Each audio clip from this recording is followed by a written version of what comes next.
Hello, everyone! Just in case you didn't know, this year is Dragon Quest's 35th anniversary. Yay! Kermit Arms, yay! 1986 was pretty stacked. And to celebrate, Square Enix and Dragon Quest hosted a event where they announced 6 brand new Dragon Quest games. Oh my gosh. And for the first time ever, they've actually multi-streamed this presentation worldwide. So it was in English and it was in a couple of other languages as well, which they've never done before. They've done these kind of Dragon Quest streams a lot, but never in English. So with me here, I have Qatherine. Hello. And we're gonna talk about the announcements, because there were some particularly juicy ones. But before we get into the actual announcements, I think if anybody here actually watched the presentation itself, there was a big elephant in the room. And by in the room, I mean over the intercom. Yeah. That's worth discussing. In that, at least for us English-speaking viewers, the actual presentation was pretty bad. Yeah, it's just, I don't know what they were thinking. So in case y'all didn't watch it, or to recap, the framing of the event was like there was a host, Joy-san, and the series creator and producer Yuji Horii in this cool little set thing. And between the before and between the announcement, Joy-san and Horii-san were talking about stuff, and there was one translator trying to live translate 2 sides of a conversation with terrible audio balancing as well. Honestly, I was going to make a joke about how they gave her a Rock Band mic and told her to go without preparing her, but her audio quality was worse than the videos I made when I was 17 actually using a real Rock Band mic. So, yeah, I feel bad for this translator because they very clearly were not told any of the announcements or what any of the discussions were going to be about. Yeah, it was not her fault, even though, she was the person who, looked most incompetent, but that was because she was not given the tools to do her job. I do understand that they were extremely secretive about the presentation in general, to the point where I believe they did not even tell Joy-san, the host, what any of the stuff actually was. Yes. And I do believe that the Horii and Joy-san segments were live. They felt live because there was a whole thing that appeared to be going on where if Joy-san and Horii-san were talking for too long, there was this weird whistle, get out of the pool whistle that would cut them off, kind of at the award shows where they the band starts playing to tell them, all right, you said enough, thanks, get off the stage. So I definitely think it was live, which is certainly part of the problem, where if it was live and being translated, it's much harder. The translator doesn't have a script to work off of, and it also would be a lot harder for them to do live English subtitles, which honestly was as someone who struggles often with understanding when there's multiple layers of audio, subtitles would have been really helpful for me personally. Yes. I mean, it didn't help in our particular case because we were watching it with a group of friends and we were all talking. Yeah. But even still, what hurt it was when they had some pre-recorded segments with other developers talking about the specific games. They were subtitled, which made it way easier to understand what was going on. And at other events, like a lot of E3 conferences, whenever they have a Japanese dev speaking, they give time for the translator to talk, which they clearly didn't do. I am grateful that we got the stream at all, because it just made it much more clear that so many of these titles actually are being planned to come out worldwide. And a lot of them, they said worldwide release, simultaneous worldwide release, which I am also very grateful for. It is clear that the broadcast itself, they did not think about how to make this worldwide approachable. Yeah. You know, they just thought that they could live translate it in English and it would work, you know? Yeah, I honestly think there were so many things they could have, like, there were bigger questions of how they could have done it better in terms of, like, you know, pre-recording it so there could be subtitles, but then there's also, like, you know, have two translators when you're translating a conversation between two people. It sounded like this poor translator was talking to herself because she was doing two sides of a conversation that was, like, very animated between Hori-san and Joy-san. Like, she often had to cut herself off to go to the next person talking. Yeah. Which was just weird. But anyway, I mean, none of that has any bearing on the actual announcements. Yeah. It's just something that I think is good to know for if they do another one of these. Let's go through the announcements in order. The first one is probably, like, the least exciting one overall. It is, oh god, how did they pronounce it? Like, Dragon Questo Kechi or something?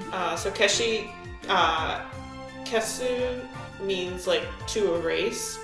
Like, Keshigomu, I believe, is the word for eraser.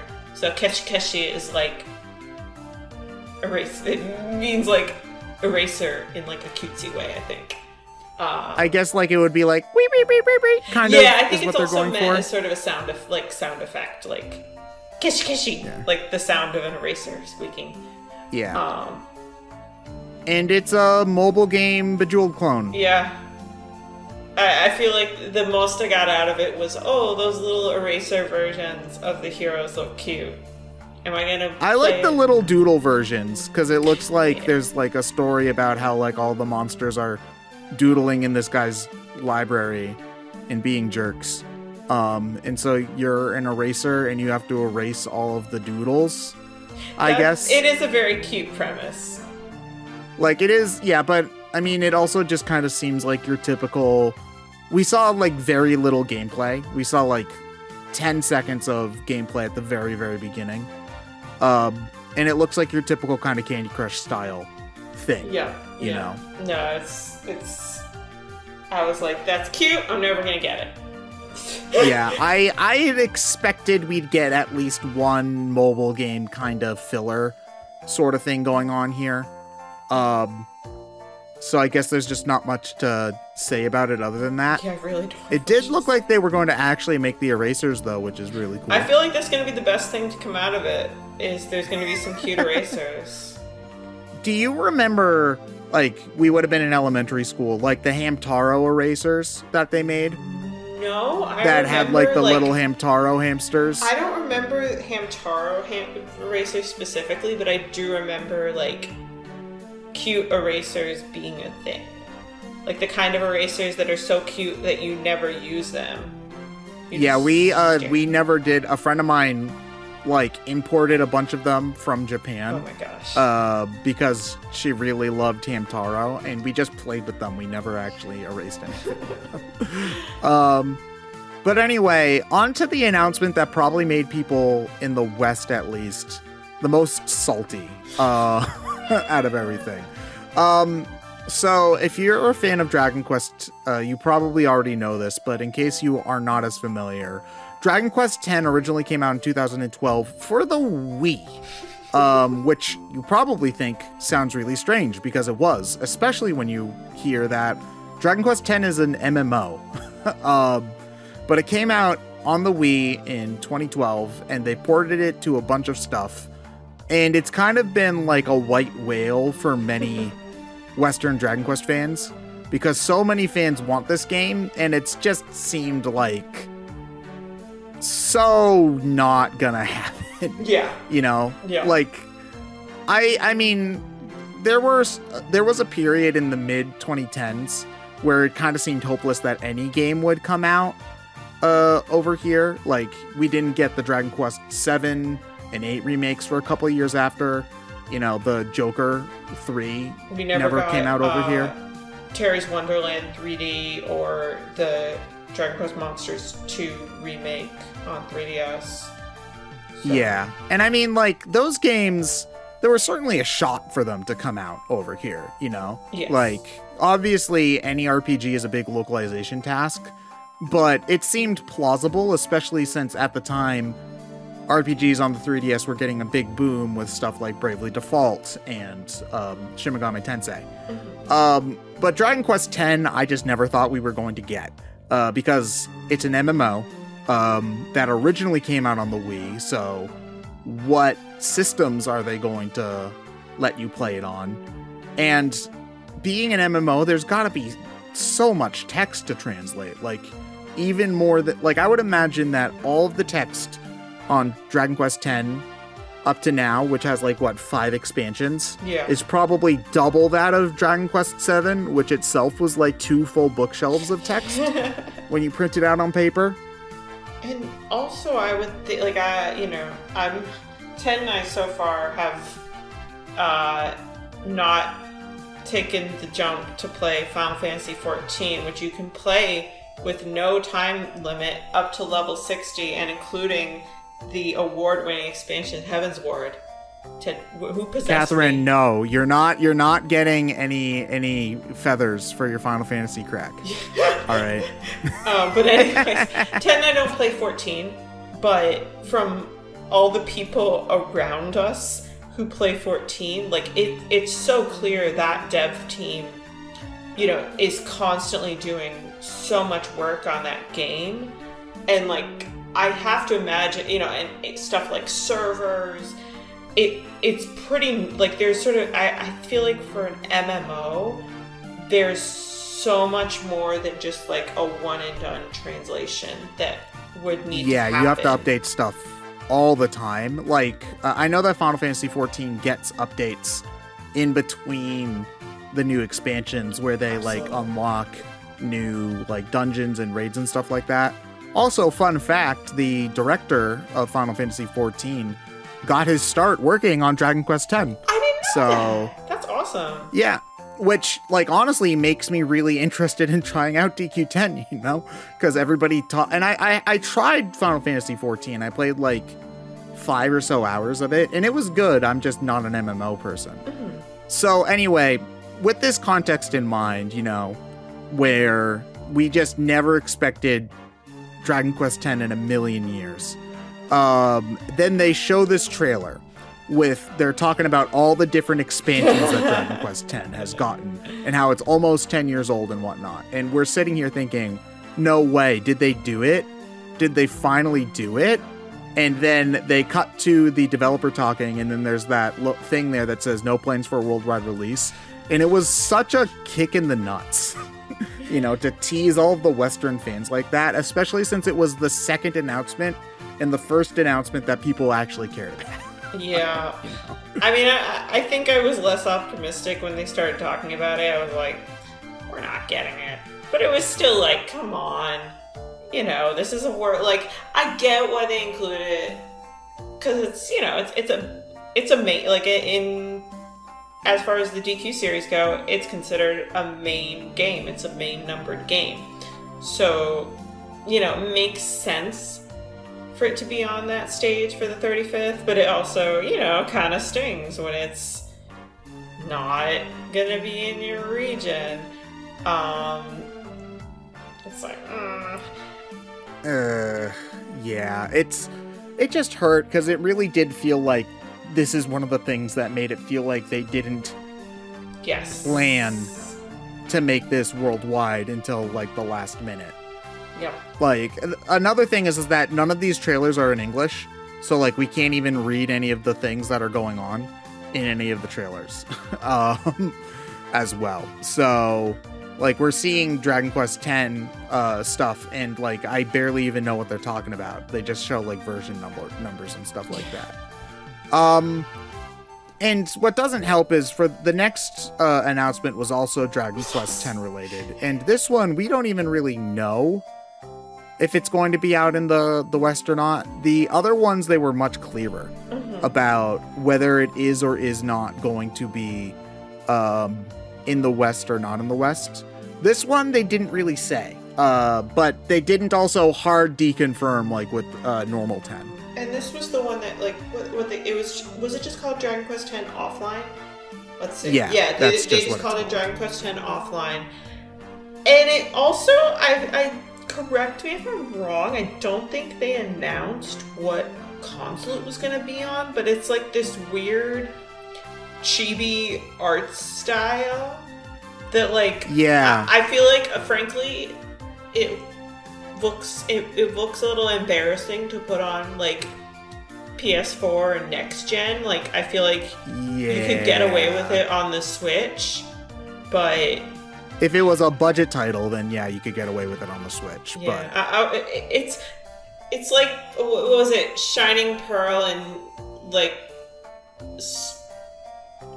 whatever Diamond, where it's like when I first saw like Shining Diamonds, A World of Pearl, whatever it is, I was like, is this a 3DS game? And that's how I feel looking at this. I'm like, is this a 3DS game?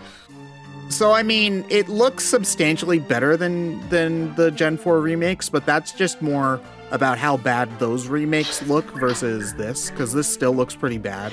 Like, if you look at the trailer, like, one of the first areas you see in the trailer is this town, and they've got some torches, and the torches are doing, like, the N64 trick, where they're all 2D objects, and as the camera rotates, they just kind of slide around, so they're always facing the same way. And they show this background image, which is very clearly like a JPEG plastered in the sky. And I mean, granted, like, I understand that this is some of this is art style. I do understand that. But I could stomach it a little bit better and, like, be more on board with the art style if it didn't look like the technical stuff wasn't as kind of half-assed. Yeah. You know, like there's a scene at the very end where the hero is charging up a Giga Slash and the ground is extremely pixelated. Like, and I don't think it's supposed to look like that. Or if it is, then it's a really bad shot of it. Because like some of the stuff is supposed to look pixelated, like some of the groundwork, but I don't think the grass is supposed to look like that. No. So, I mean, if this is the only way we have to play Dragon Quest X, then I'll take it, I guess. We'll see. We have no idea if we're getting it, so we'll see what happens with it. But it was definitely like, all right, at this point we're halfway through. We got a mobile game. We got one game we're still never getting, and we got this bootleg We Have Dragon Quest X at Home version that we may or may not be getting. So it's... Yeah, you honestly could have skipped the first half of the event and not have missed anything, honestly. But we're getting to the best part. We're now... I would agree, yes. I think that the fourth announcement is... like by far the best announcement of the entire night, and it was something that I wasn't expecting. Yes, big agree. So they talked about in some developer interviews when Dragon Quest XI was new that in order to test the engine that they were working for Dragon Quest XI, they recreated the first island in Dragon Quest III. In order just to see how it would look without having to like build any areas from scratch. And a lot of fans kind of thought, oh, do you think that we'd ever see a fully 3D remake of Dragon Quest III? And I never really thought that would happen because I feel like the game structure doesn't lend itself to that. But to see that they took that idea and then thought, but what if we use the Octopath Traveler engine is like such a genius idea that I never would have thought of before. When I saw it was DQ3 and they started with like the NES game and then the SFC version and then it switched to this like 2D HD, and I feel like everyone in our Discord call was just shouting like with excitement because it looks gorgeous. Now, do you know, is it Is it the same team? Who's like who? I don't know if it's the same team. They didn't really say. I don't like. I'm a little unclear on who. Like, was Octopath Traveler, whatever it was called, Octopath, whatever. Was it internal at Square Enix, or was it like? I believe so. It was done by the same team that did Bravely Default, at the very least. Yeah. So they were working on it. That was the same people working on it. Gotcha. I don't know if they just like allowed them to use the same engine, you know, that they did, and it was a different team. I would imagine that maybe it didn't take the entire team because a lot of this is existing architecture. Like, yes. I'm sure that in order to get into the Square Enix development building, you have to recite half of Dragon Quest III's script in order to join. It just as a quick history lesson. Obviously, it's pretty well known that Dragon Quest is more popular in Japan than it is over here, but Dragon Quest III in particular is on a level of renown in Japan on the level of games like Final Fantasy VII, Zelda Ocarina of Time, Super Mario Bros. 3. Like, it routinely top 10s and top 5s best game of all time lists. So this game is extremely important to them, which is part of why I never thought that they would ever remake it, you know, because I was just like, oh no, they wouldn't do that with That's how I felt about like a 3D remake. And also, like, with a 3D remake, you have the question of like, this is a game with not only a silent protagonist, but like a customizable party system of like characters that don't really have a lot of, like, it's sort of blank slate characters. How do you make a game, like make a voice acted game, you know, or a game with more cutscenes in the same way as like DQ11 had cutscenes, where you have these sort of blank slate, not just for the protagonist, but for everyone in your party. Like, how do you do that and have it, like, because we were talking about this, like, people, you know, Japanese fans are, like, and honestly, like, I agree with this. We, like, that they want DQ3 to be respected. They don't want, like, I don't think they'd want it to go too far from what DQ3 as an experience is. Like, they wouldn't want a DQ3 where you don't have the ability to build your party. They wouldn't want a DQ3 where, you know, the party, like, you know, in the way that DQ11, like, you have set characters that have personality. That just wouldn't work for DQ3. So I agree, like, a 3D remake didn't make sense. I would not have thought of a 2D HD remake, but it absolutely fits as far as it looks gorgeous. Oh my god, like, the overworld, like, I think speaks for itself, but I thought how they handled the battle screen was genius. So like, one thing I think we commented on with DQ7, like, the closest I can describe it is it reminds me of DQ7 3DS, but better. Because DQ7 3DS tried to strike a balance of, you could see your characters on screen, but also, like, the monsters were facing you in, like, the in front of you way, versus like 2D Final Fantasy games where the monsters are on the left side of the screen. But it just didn't have the same charm, and like the perspective felt weird compared to traditional DQ. What they're doing for the 3 remake is so, like, perfect, where the camera's angled so you can see your party when you're selecting your options, but then the camera changes to a very traditional front-on view of the monsters during, like, the attack phase. And I'm like, this is perfect. I like, not to mention, when you can see, like, the party. Sorry. Not to mention, like, the sprite animation. Like, I thought that the sprite animation on the SNES was gorgeous, and it is for the time, but, like, the animation for the battles is, like, absolutely outstanding. Like, you can already get Dragon Quest III on your Switch right now, but one of the big complaints that people have about it is that Like, they took away the sprite animations from the SNES versions. Like, I honestly see no reason to have anybody play that version of the game ever again once this version comes out. Yeah.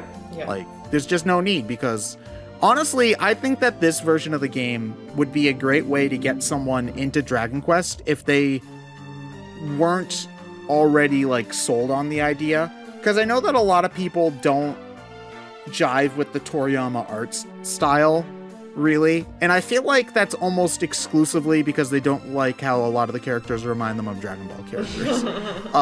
And the characters here, they don't really look like that at all. Like, they're detailed, but they have their own kind of look to them that's separate, but still faithful. Yes. Like, I think that you could get someone who didn't have any interest in any other Dragon Quest game to play this, and they would probably really enjoy it. Yeah, as long as they had interest in, like, a turn-based RPG, but absolutely, I feel like this could be a good gateway for someone who, is more, like, has more experience on the Final Fantasy side of thing, like, large RPG, in terms of mainstream RPG genres. I'm still, like, the lighting, it looks so And good. From what we've seen so far, every location has been 100% faithful. Like, there's a couple of locations you can see in the trailer, like the first town, the cave, the first cave. I believe they have one of the towers in there. I believe that there's a cave where you find the letter up near the north, around the area where, like, the Netherlands would be on the world map, for example. So it looks like it is almost exactly the same game. I'm sure that they'll have the Game Boy Color and SNES exclusive dungeons. Yes. I guess the only question is, do they add new content? Yeah. Because I think that would be really cool. That would be really cool. Oh my gosh, Ted, I'm thinking it's going to be so cool to see, like, G-Pang and the Pyramid, my favorite, in that, like, HD. That's going to be really interesting to see. Yeah. The other thing that I'm wondering is that, do you think that Square Enix does this for other games? Because, like, I'm thinking people would absolutely flip their mind if they did this for, like, Chrono Trigger, for example. Yeah, that's a good question. I think it's unlikely that they would announce something right away, both in terms of probably from a business perspective. A, it makes sense to wait and see how this does, and B, not oversaturating the market by, like, announcing because they are this. also making that, like, follow-up to Final Fantasy Tactics in this style as well. Yeah. Oh yeah, that was the next project for, like, the main Octopath team, right? Yeah. Yeah. So that means probably, yeah, like, kind of like what I was asking earlier, that, yeah, it's probably more that the, like, Armor Project DQ team, it, like, was trained on, like, is using the engine from the Octopath folks, and they're still doing their own thing. Yeah. But yeah, no, oh my gosh, it's gorgeous. The one thing I was hoping to get confirmed, that, like, I'm hopeful it's gonna be in there, but I would have liked to see her, is Femme Erdrick. Because I'm sure she'll be in the game. I know. Like, I just want to see her. Here's the good thing, though. Almost all of the things today, all of the trailers, played the synthesized music. This is the only one where they played the orchestral music, because they played the credits theme, and it's orchestrated. So looks like for this they got Sugiyama to like, they ripped away those orchestra CDs from Sugiyama out of his dying hands or whatever in order to make sure that they could get it for this, which I feel is, like, fitting. I don't think that with how the game looks, the sound would fit if it didn't have that orchestra with it, you know? No, it would feel really lame if, like, they made the game visually so beautiful, and then it's the same music. Like, yeah, come on. Yeah, this was absolutely the highlight for me.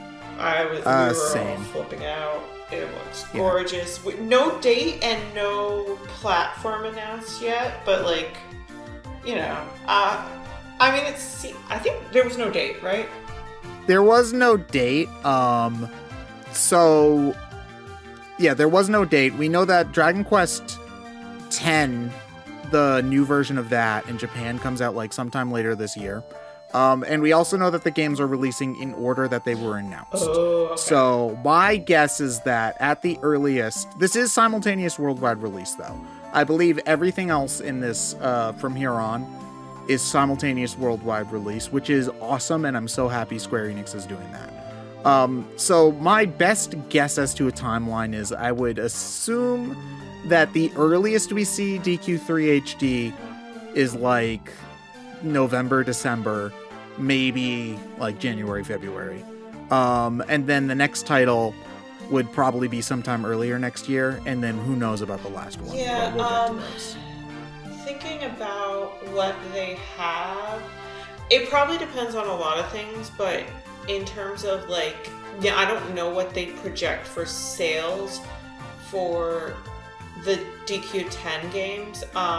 It's worth noting that the fiscal year in Japan, it like changes end of March.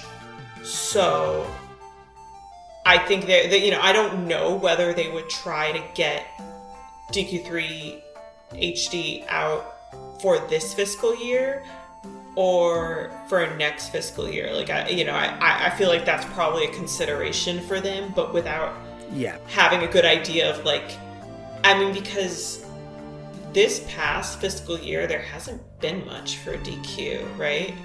Yeah, I mean, there was a pandemic. So yes, yeah, but it wasn't like they had something in the pipeline either. Yeah, I wouldn't be surprised if some of these projects were delayed till next year because of COVID. Yeah, that's possible. I'm just thinking like in terms of, I don't know what sort of number, and I also don't know how much Square Enix worries about like DQ as an individual thing in terms of sales versus like Square Enix properties as a whole. Like, I'm sure like Final Fantasy VII Remake Part 1 got them a ton of sales and money last year. Is that like, does that like, excuse the fact that DQ kind of took a year off? So a lot of business things that we just don't have the answers to, but it's interesting to think about.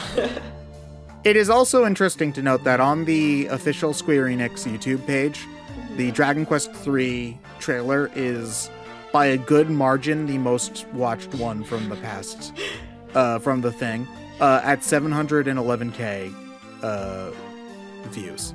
But that's not to discount the next two announcements, because I did think that both of them were cool. I mean, the next one I thought was cool. The last one I think is a whole discussion that we'll get to. But like, I was honestly not expecting to see the Eric and Mia game pop up at this. And the fact that it did, but also that it turned out so different than what it originally was going to be, is like, I just think that's really cool.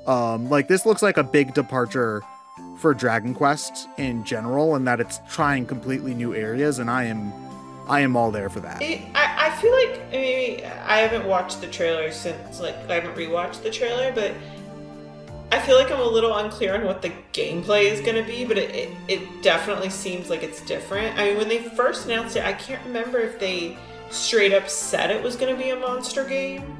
But I was well, it's not called Monster. It's called Dragon Quest Treasures. I know, but I mean when they first were like, we're making an Eric and Mia prequel game.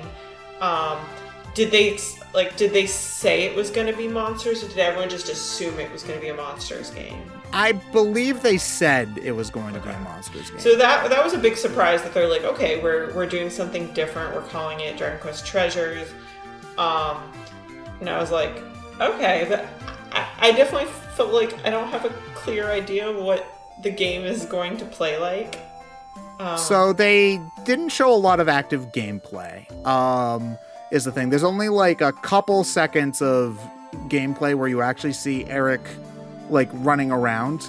He like bounces off of a slime into the air and then paraglides very similar to the glider in DQ Builders 2, but by holding onto a Draki. So there is, and you also see like Eric wandering around with a Restless Armor and a Shadow at one point. So there very clearly is still some of the monsters influence in there, and that you will have some monster buddies. And there's like a ship and some stuff, but they didn't really show a lot of real gameplay. Yeah. In the discussion that that Hori and Joyson had after the trailer, they did say it was going to be an RPG, but not like a traditional Dragon Quest RPG. So with the limited info we have, my guess is that it's going to be an action RPG with some of the exploration elements of Dragon Quest Builders thrown in. I love the exploration elements of Builders, so I would definitely be down for that. One thing I was a little less sold on was frankly the art style. It was like it reminded me a lot of DQ11 3DS, and there's nothing wrong with that in like print. I don't have an issue with that in principle. I'm just kind of surprised because it felt like a big step backward. Like, first of all, it felt like a big step backwards after seeing the gorgeousness, albeit very different, 2D style of the DQ3 remake. And it also just felt like did not look as good to me as DQ11 or DQ Builders 1 and 2. So that was one thing where I was like, that's interesting. It certainly looks better than the DQ10 thing that they showed. I will say that. That's not a high bar, but yes. And the thing that I kind of got is that since this is a smaller scale game, they are, I do expect that the visuals wouldn't be as good. Looking at it right now, they aren't stellar. I will agree there. Like, there is a lot of, fairly low poly and low res textures going on. But with that said, I'm kind of conflicted on this because I still think that there's a gap right now where in the types of games that I would normally play, where small 3DS kind of action RPGs, that hole isn't really getting filled anymore, because everything's either a small indie game or a big AAA kind of game, We just aren't getting many games in this vein that are kind of smallish in maybe development scope, but big in gameplay and runtime and stuff like that, Mm-hmm. I'm thinking of stuff like Ever Oasis or Fantasy Life on the 3DS, where neither of those games really pushed the systems that hard either, and neither of them were outstanding, but they were fun little games that offered a lot of bang for your buck effectively, Does that make sense? Yeah, no, I think I get what you're saying. And it's also very possible the appearance of the game will change between now and when it comes out. I think as we kind of noticed with whenever that Pokemon Direct was where they showed off Project Arceus and it was oh yeah, this is very early. I don't know how much the engine and the art I think the art style will probably stay the same, but maybe some of the issues around the assets will be, things will be changed between now and when the game comes out. So I don't want to judge it too harshly, but yeah, it definitely felt like a little bit of a letdown compared to Builders. Frankly, I was, spoilers, I was going into this presentation, really hoping for Builders 3. And yeah, we didn't I really get wanted it, so that too. I'm a little, I'm a little disappointed about that, but... Yeah. I mean, I'm just excited about the idea of an action RPG set in Dragon Quest worlds, because that's just not something we've ever really had. The closest we've had is Dragon Quest Heroes, which is like, it's more of a Musou game than an action RPG. Ted, what about Dragon Quest Swords for the Wii? So anyway, and also I can just tell by the logo that they made the logo that different to give off the impression that this is not going to play like a normal Dragon Quest game, and that excites me. Oh, I had the exact opposite reaction where it bothered me. Like, I don't want to be that person who's like, no, we can't change. I think frankly, and I'm going to say, like, what I'm about to say also applies to the last game they showed. They presented some very new ideas and like sort of new broad concepts with Dragon Quest Treasures and the last game. And without more information, and also, you know, granted, there may have been more information that I couldn't hear because of the translation issue. It made me a little nervous of like, you know, where's DQ going? And feeling a little bit like I'm just like praying that Yuji Horii is steering us in the right direction. Because one thing I love. Well, I think that's what the Dragon Quest III remake is supposed to be. Like, I know. Yes, they're doing new things, but the old stuff's not going away. Yeah, I know. I just got a little anxious with like, you know, oh my gosh, it's a different logo. We don't know what we're doing with this. And then the last game. Can we? Yeah, let's just jump to it. This is like the biggest cock tease of the entire trailer, where it's the final game they're going to show. They switch to the good CG. You know the one, you know, the expensive Final Fantasy CG. And then they show like all these explosions and stuff, and then it goes to like a big like XI, and then it's like, are they gonna do it? Are they gonna do it? And then there's a line going through and it's 12, yeah, and then there's like action movie explosions, vroom, vroom, vroom, and they show the trailer, Dragon Quest 12, and I'm like, oh my god, and then they just stop. Yeah. And they don't show anything else. And like, I don't want to sound ungrateful, because obviously the fact that Dragon Quest 12 exists is really, really cool. But we like, only knowing that it exists. It wasn't like we didn't expect it was gonna happen. Like, yeah, but I guess the idea that it's gonna be out within the next 2 to 3 years, you know, is neat. But like, you could have shown me something. Like, I didn't even really expect gameplay if they were gonna do it, but I would have liked a little bit more CG. You definitely have a hero design. Yeah. You could have showed us. You know, I could have seen what this new dark and edgy slime's gonna look like, you know? Like, you could have given me... I want to see 12. Man. I want a girl option for 12. I also want a girl option for the new hero, but, so, I mean, I think that especially after, like, Metroid Prime 4 and Bayonetta 3, people are just done with only seeing logos for the big new entry in their series. People want, like, something of substance, even if it is neat that we see it. It was the stuff that they talked about after that's really interesting regarding Dragon Quest 12. Well, also, I had the same sort of reaction with DQ12 as I did with DQ Treasures, where I'm like, why is the logo different? I think that the logo looks cool though. Like it's still the same logo for the Dragon Quest, but like the fact that it's kind of rugged looking, I think looks neat. The edgy fiery 12 is a bit much for me. I do not like that, like, ow, the edge fiery 12. Let me look at this. You know what, it just, and you know, I'll try to control myself, because maybe there's a reason that the T looks different, because like they did that for Builders where the T was a hammer, and there's been other games where there's been like subtle things in the title and like the logo.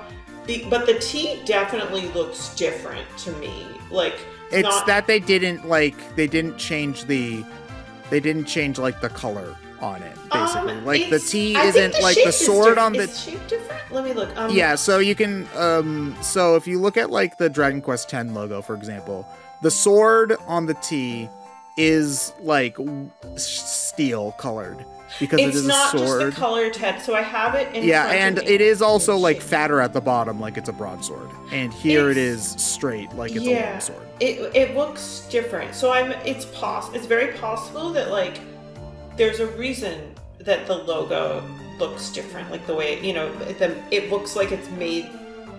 Like it clearly looks like it's trying to be made out of some material, and that could be like significant because they kind of did that before with DQ6, where the title logo has like a shadow under it, and that has to do with the fact that like the theming of that game is around like an upper world and a lower world. So they also did it in Dragon Quest 11, where Dragon Quest 1. The title has like a dragon behind it and it breathes fire. In Dragon Quest XI, it's the same kind of dragon, but on the other side. Yeah. So the logos always have significance. The other things that they said about it is that it's like a Dragon Quest for adults, is a quote from Horizon. It's aimed for a worldwide simultaneous release, which is a very good thing. Command battle is going to be slightly different. So it's still going to be turn-based, but there's going to be some changes. We have no idea what that means. And they're not announcing platforms yet. I assume that basically means that they're not sure if they're going to have it on like both PS4 and PS5 or like just the PS5 generation. That's my like assumption. But yeah, like this is obviously they're changing a lot for this game, is kind of what they wanted to get the tone out early. And honestly, like I know that we are kind of disagreeing on this. I'm okay with that because I think that trying to just do Dragon Quest XI again would not have worked. Because, like, we were talking about this when we did our Dragon Quest XI discussion. Dragon Quest XI is nothing but references. Like, the entire game, almost all of it is a reference to something else in Dragon Quest, to the point where half of the soundtrack is from old games. There's so many plot points from old games and things that are supposed to be slight tweaks to things on old games and whatnot. And part of why that works is because a lot of it is subversion. But Dragon Quest XI was, even for DQ in many ways, extremely faithful and traditional. And so I think that going a little bit wild with 12 is kind of cool, at least in concept. We'll have to see the execution later on. Yeah. No, I absolutely think you're making good points in terms of, like, DQ11, like, while amazing and opening up things in terms of, like, the story and the, like, in some ways the gameplay and absolutely in sort of the world, was very, like, a lot of the elements were very standard DQ. So I think you're making a good point about maybe it's time to try something new. I think that's where I really would have liked to see more, and maybe my, like, some of the question marks in my head about, like, what are they doing? Why does this look so edgy? Why does Horizon say it's for adults? Like, yeah, would be a little bit relieved. I think that the absence of information, like, bothers me more than, like, and it's so little information, because I feel like when they first announced DQ11, they had that cinematic trailer of 11, and, like, because I remember we saw Hendrik and Jasper in that trailer, and we were like, Hendrik's gonna join your party, Jasper's gonna be the evil one. And we fucking called it, pick up the phone. Yeah, and there was also like a little bit of gameplay where we saw the pro tag and the lady was like Jampu, because you could Jampu. Yes. Yeah. So I think that was really like, I'm trying to stay open to it, and I'm like hoping we hear more at some point. Like, again, I would really like to just see what 12 looks like, and see something of the world. But it's hard for me to get excited, and it's very easy for me to get nervous when all we get is a trailer and some cryptic words from Hori-san. Yeah, I can understand the worry, especially when they say something like it's a Dragon Quest game for adults, because Dragon Quest is already kind of dark. You know, like, granted, yes, it's got stupid pun names everywhere, and it's bright and colorful and all of that, and it's certainly... kids can certainly play it, but like, think about some of the scenes that happen throughout different Dragon Quest games. Like, for example, in Dragon Quest III, one of the early missions in that game revolves around you trying to cure a curse from a town, and you find out the reason why it happened was because a woman wasn't allowed to be with the man she loved, so she and him committed suicide at the bottom of a cave, you know, or like... You know, in Dragon Quest 11, for example, where you have to where you have a conversation with your dead grandfather within the first 2 hours, and you watch him fade away from you again, like almost to the point where it kind of feels like he's dying in front of you, you know, and Dragon Quest 4, where your whole village gets spoilers. Dragon Quest V spoilers. Dragon Quest V, so much. Dragon Quest V in particular, and there's a lot of emotional moments in 11 as well. But like, Dragon Quest is a lot darker than I think a lot of people kind of give it credit for.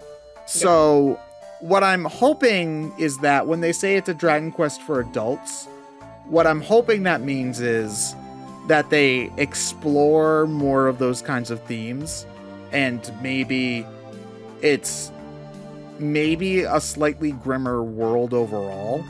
Like, I assume that they're not going to do anything as drastic as, like, changing the design of a slime or whatever, you know? Like, I still assume that there's going to be some goofy stuff in there, you know? I just hope that we don't get, like, 90s comics. Yeah. And I think that's where some visuals, besides the logo, could have helped to confirm, like, okay, slimes are still goofy looking, you know. Yeah. So yeah, and it also, I'm curious, like, saying something is for adults has a certain connotation in English that, as you said, can kind of be like, ow, the edge, trying too hard.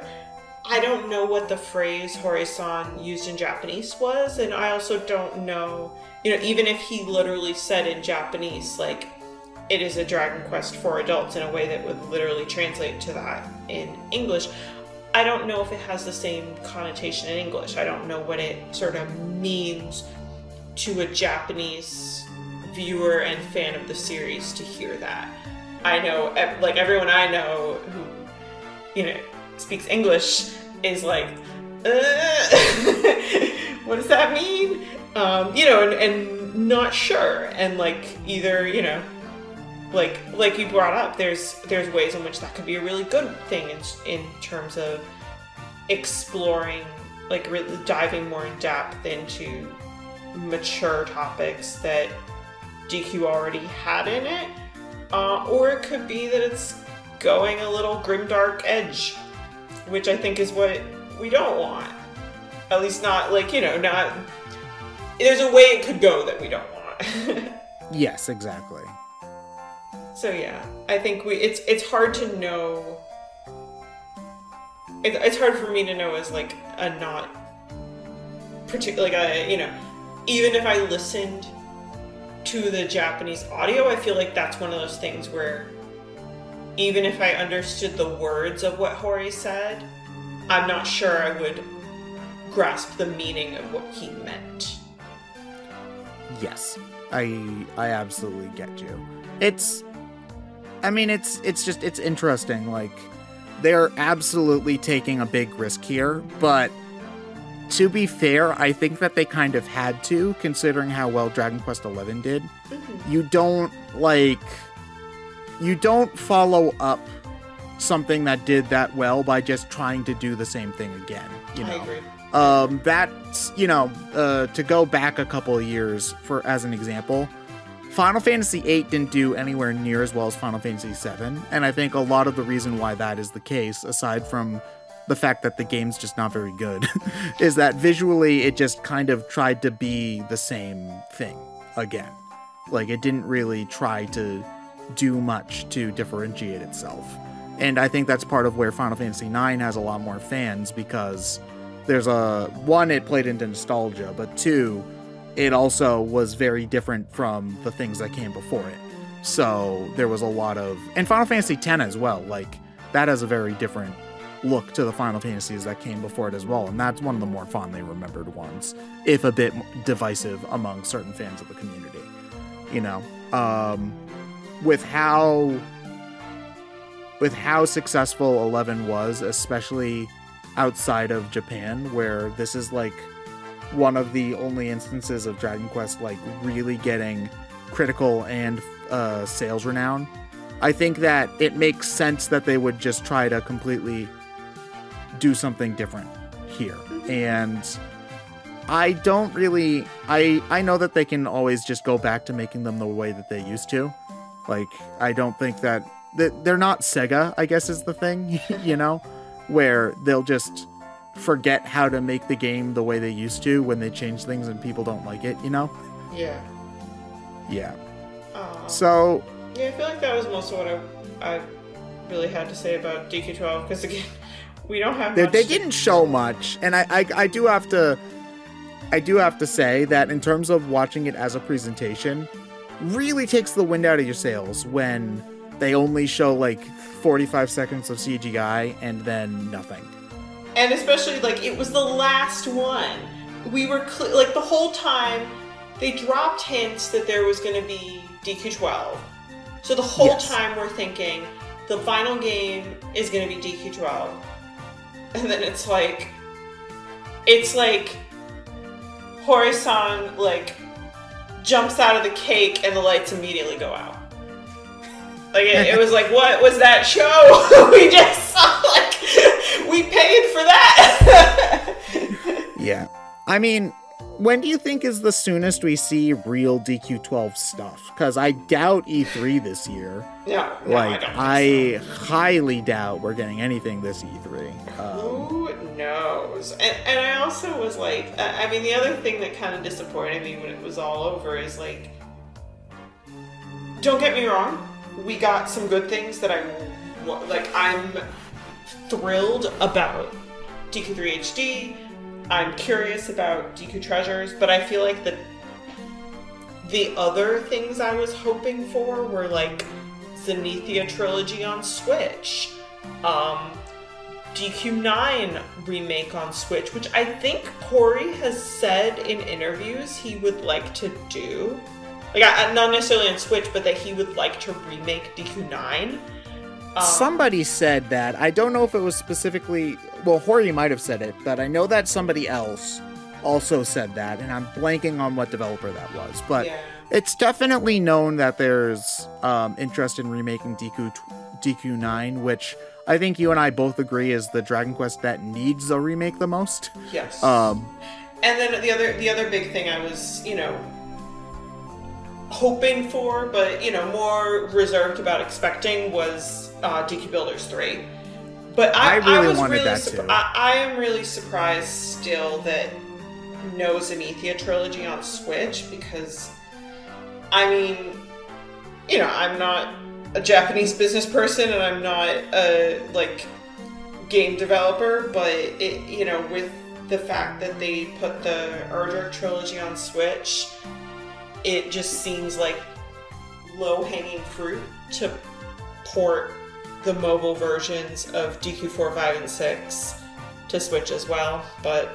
Yeah, I mean, I had a thought cross my mind of if 3 does well, they might do 4, 5, and 6 in the HD 2D style.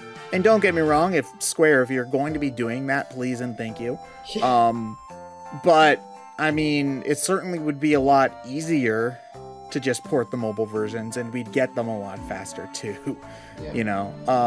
I think the problem, especially with the 4, 5, and 6, is just that it's now becoming a much less accessible game, because the DS carts are now so expensive. I got those games I got 4 and 5 for $15 each. I got like 6 for like 30 back in 2011. You know, like, yeah. There's no reason why people should need to pay $150 for that. And yeah, like I really wanted DQ Builders 3 as well. I think that part of that's because DQ Builders 2 is a phenomenal game. But yeah, like the stuff that I liked from the presentation, I did really like. You know, I think that DQ3 HD looks phenomenal. And I am really, really interested in Treasures. And obviously I'm going to really want to see DQ12 when they finally show it. And you know, I'll even give offline DQ10 a chance if they do bring it over here. You know, because, like, I mean, even if it looks kind of crummy, like, it's still a Dragon Quest game, right? So the low was because I don't think they're going to bring it over here, but... I mean, if it depends on the scope of the project, I guess is the thing. If they're only doing like the first expansion's worth of areas or something like that, I think it's possible. I'd say, I'm not saying it's likely, I'm just saying it could happen, you know, but I'm not like counting on it. So there was good stuff. It's just that the actual presentation was bad because they didn't think about, oh, what is this going to look or sound like to a non-Japanese audience? And honestly, I think just we needed more information on a lot of these titles, you know. Yeah. I'm still really glad they did it. I'm still really glad they did it, and it was fun watching it. But yeah, it was. Yeah, and I do think that it is a really good sign that they made sure to say global worldwide release for HD DQ3, Treasures, and 12. Like, I cannot overstate how happy I am to not have to worry about whether or not we're actually going to get these games. Because do you remember how miserable it was in 2016 when we didn't even know if we were getting Dragon Quest XI? Yeah, we didn't. Like, do you remember how much that sucked? We didn't know we were getting DQ11 in English until literally the day it came out in Japan. Yeah, it was hilarious. Like, that was Hori was such a boss. Just being like, yo, DQ11's coming out today in Japan. Guess what? Everyone else is getting it eventually, baby. Yeah, that was a baller It is move. just not having to worry about that anymore just makes me feel so happy. I am so happy that we've gotten to the point where enough people love these games that they can just say, yeah, well, take the risk and release them worldwide day one. That, I don't know. That makes me smile. What would also make me smile is if you liked, commented, and subscribed on this YouTube video and hit the bell for more notifications. Qatherine, where can they find you at? I'm on Twitter, randomly posting about whatever and being upside down at Dr. Qatherine. With or without an underscore? No underscore. Just cool. Doctor. Just Doctor. Okay, so, I don't know how to end videos. I'm so fucking hyped for DQ3 HD. What I say? I said something lewd in Discord after that. Bye, everybody.